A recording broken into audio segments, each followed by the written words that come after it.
Hello and welcome to Newsclick. Recent days we have seen a number of unprecedented scams have come into the limelight involving the role of the political executive. But at the same time, serious complaints of corruption and impropriety has been made against members of the judiciary as well. We have with us today R.Vaigai, advocate in the Chennai High Court, who is also the convener of the Forum for Judicial Accountability, which has waged a number of battles against corruption in the judiciary.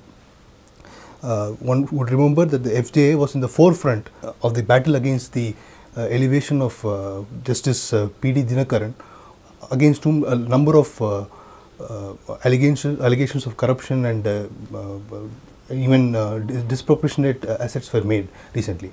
Welcome to Newsclick. The allegations against Justice P.D.Dinakaran are pretty serious, isn't it? Tell us in brief as to how FJA took up this issue in the first place, and do you think that the actions taken by the higher judiciary so far in this case are adequate at all? See, our forum's main purpose is to call for accountability and transparency in the working of the judiciary. So, and there are very few people who are willing to take up causes of exposing corruption within the judiciary for fear of, reprisal. You have the contempt power and all that. So, when Justice Dinakaran's elevation was in the offing, we suddenly received a number of complaints, and we scrutinized them, and we felt that most of them were founded on very strong basis.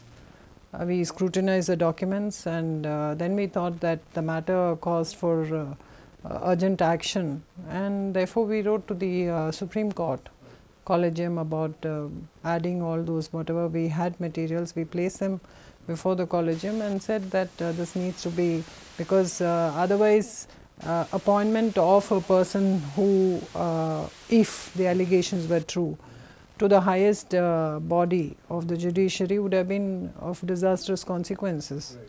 Therefore, we thought that we should take it up seriously, and we did. How do you think have the proceedings gone on against after these allegations were made in the first place? People were a little disheartened over the fact that the High Judiciary was initially dragging its feet over urgent response, and including the Law Ministry, which was involved at some stage, because the Chief Justice of India had asked the Ministry to rope in the Survey of India and do some investigations and all that. But I think finally we managed to get through the impeachment motion signed by the members of Parliament, and now that the investigation is on, we just hope that things, a proper inquiry is made and people know the truth. Yeah. Relatedly, the ex-CGI Justice K.G. Balakrishnan is also in news recently. He is now the chairman of the NHRC. Right. Allegations of disproportionate assets have been made against him. One would remember that he had refused to voluntarily declare his assets. It definitely does, and in fact, when Chief Justice Verma was there way back in 1997, a resolution had been passed in a conference of Chief Justices that judges would voluntarily disclose their assets. Of course, it was to be kept confidential with the Chief Justice of India, but even that had not been complied with by many judges. And increasingly, particularly after the Right to Information Act has come into place, and you have a statute governing the field, I don't really see why the judiciary should resist it. Right.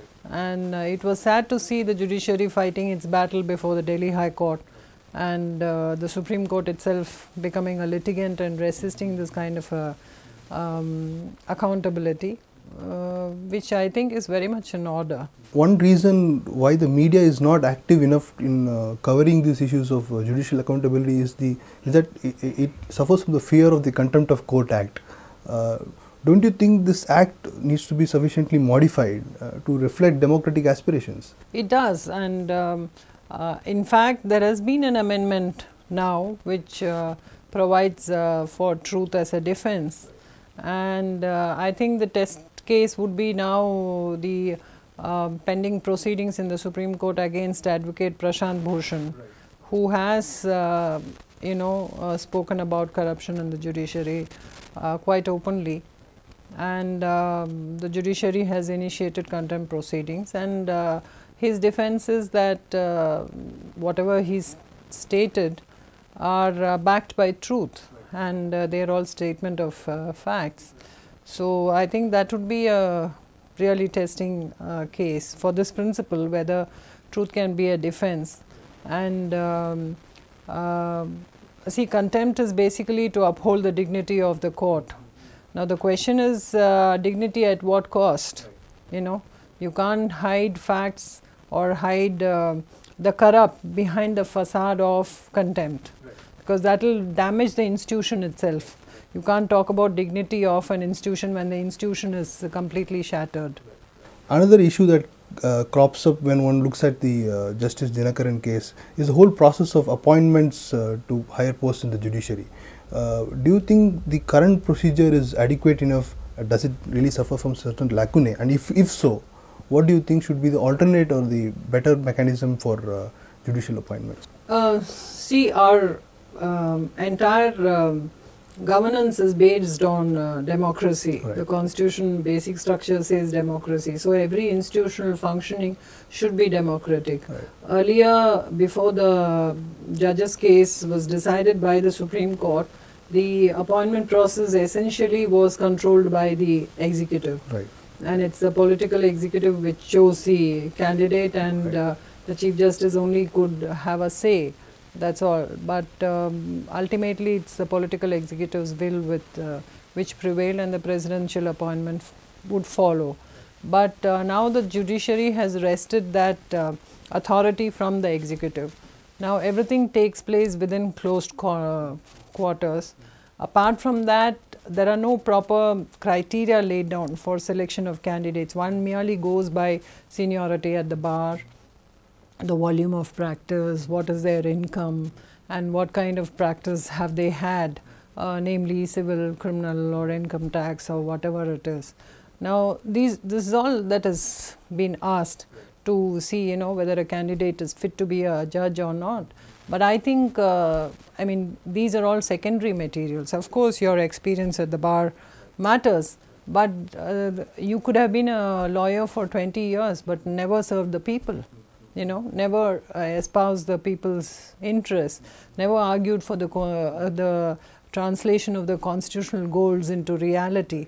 So, a person who has only appeared for the mafia, a person who has only appeared for the vested interests, when he becomes the judge, he will never be the voice of the people on the bench. Therefore, the entire, the criteria for selection will have to be re-looked.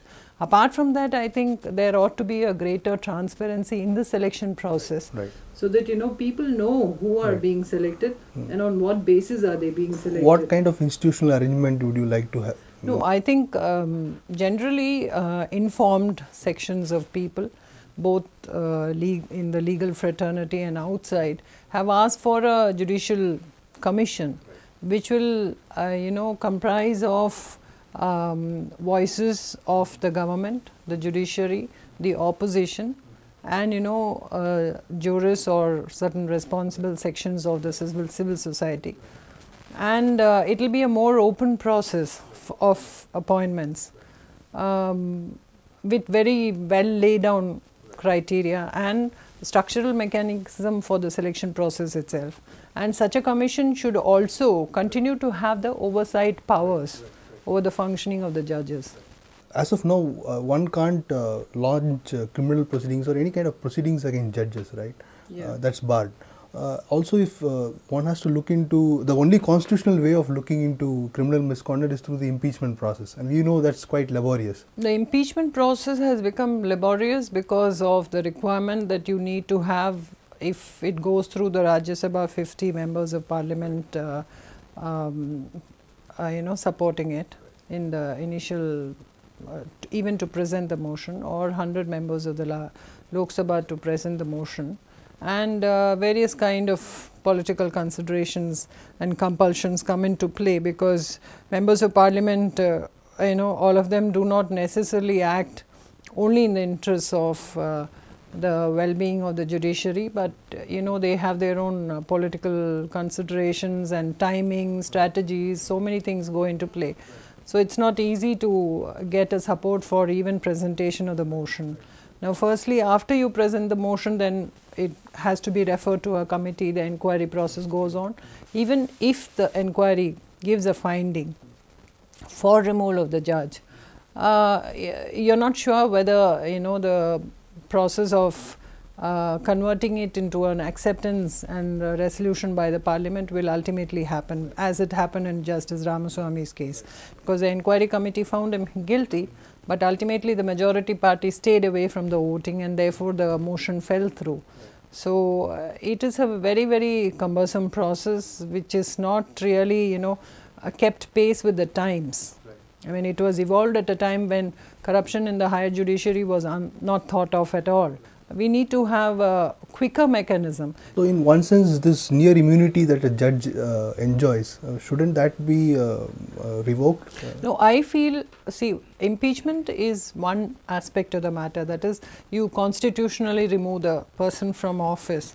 But if there are enough facts to show that the person concerned, the judge concerned, has committed a crime, then it's really not necessary that you should completely cocoon him from the normal process of law, because in Justice Veeraswamy's case, the Supreme Court, in order to protect the judges from unsavory or unnecessary allegations, they felt they needed to protect them, and therefore they said even to register an FIR, the police will have to get the approval of the Chief Justice of India, the sanction of the Chief Justice of India, before they can take any action. Now, in my view, it's really not necessary, because see, the judges are well versed in law, and if they feel that it was a litigation which was motivated or which was baseless, they could take recourse to the courts like any other person. It's really not necessary to provide that kind of an immunity. Better accountability per se, do you think again a certain different mechanism should be evolved from what is there already, or do you think that? No, if the Judicial Commission is put in place, now that will be an appointment commission as well as a ombudsman kind of thing, which will be an oversight body, and it need not misbehavior among the judges is something which is judged from a very, very higher yardstick than judging an ordinary government servant or an employee. Therefore, one needn't look at the letter of the law to see whether the judge has crossed the line. If it's an act of impropriety, even that could be pulled up by the commission, or they could advise the judge not to cross the line. Therefore, I think the commission would be a better answer than merely relying on the impeachment proceedings or the normal criminal prosecution or any other civil litigation.